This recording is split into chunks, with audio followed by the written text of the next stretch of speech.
First sir ക്ലാസ്സിന് first onwards പറയുകയാണെങ്കിൽ ഗെയിമിലൂടെ നമുക്ക് കൃത്യമായിട്ട് നമ്മൾ ചെയ്യുന്ന ചില മണ്ടത്തരങ്ങൾ ചെറിയ ഒരു ക്വസ്റ്റ്യനറിലൂടെ നമുക്ക് പരിചയപ്പെടുത്തുന്നത്. പലപ്പോഴും നമ്മൾ പല നിർദ്ദേശങ്ങളും അങ്ങനെ അങ്ങോട്ട് പാലിക്കല്ലേ, കൃത്യമായിട്ട് നമ്മൾ ആദ്യം നേരത്തെ മുൻകൂട്ടി കാണും ഇത് ഇങ്ങനെ ആയിരിക്കും എന്ന് വിചാരിച്ചിട്ട് ഒറ്റ പോക്കാം. അതിന്റെ അപ്പുറം എന്തെങ്കിലും ഉണ്ടോ എന്നുള്ളത് അതിന്റെ ആ റിസൾട്ട് വന്ന ശേഷം, അബദ്ധം പറ്റിയ ശേഷമാണ് നമ്മൾ ആലോചിക്കുക. അപ്പൊ അതൊരു കൃത്യമായ ഒരു മെസ്സേജ് ആയിരുന്നു.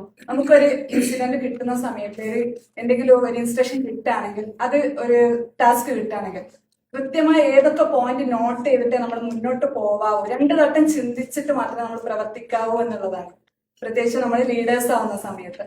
പിന്നെ മറ്റൊരു കാര്യം, നേരത്തെ കളിച്ച ഒരു ഗെയിമിൽ എത്തിച്ചപ്പോ ഉണ്ടായിരുന്ന ഒരു ത്രില്ല്, അത് ഭയങ്കര എക്സ്പീരിയൻസ് ആയിരുന്നു. അത് ആ ലാസ്റ്റ് മൊമെന്റ് എത്തിയപ്പോൾ മനസ്സിലുണ്ടായിരുന്ന ഒരു സന്തോഷം, അത്ര എഫേർട്ട് എടുത്ത ആ ഒരു ടീം വർക്കിന്റെ ഒരു റിസൾട്ട് എന്ന് പറയുന്നത്.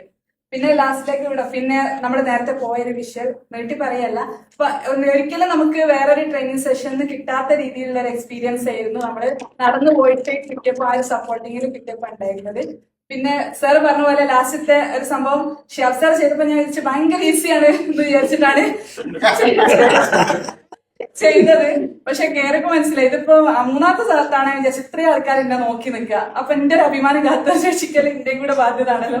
അതുകൊണ്ട് എന്ത് റിസ്ക് എടുത്തിട്ട് ഇനി വീട് എന്തെങ്കിലും പറ്റിയാലും പ്രശ്നമല്ല, എന്താ നെക്സ്റ്റ് ടൈം എന്തായാലും അത് ചെയ്തേ മതിയാവൂ എന്നുള്ളൊരു നിർബന്ധിത ബുദ്ധി എന്റെ മനസ്സിലേക്ക് വന്നു. അങ്ങനെ തന്നെയാണ് നമ്മുടെ സിറ്റുവേഷൻസ് കിട്ടുമ്പോൾ നമ്മളായിട്ട് വളർന്നു വരല്. അർത്ഥത്തിൽ ഈ ഒരു ക്ലാസ്സിൽ നമ്മുടെ പിന്നെ ഒറ്റ കാര്യം കൂടി പറയാനുള്ള, എല്ലാവർക്കും ഇൻവോൾവ്മെന്റ് ഉണ്ടായിരുന്നുണ്ട്. പല ട്രെയിനിങ് സെഷനിലും നമുക്ക് നഷ്ടപ്പെടുന്ന ഒരു കാര്യം എന്ന് പറഞ്ഞാൽ ആക്റ്റീവായ ഒരു പാർട്ടിസിപ്പേറ്റ് ചെയ്യും, ബാക്കിയുള്ളവർ പാസീവായിട്ട് നിൽക്കും എന്നതാണ്.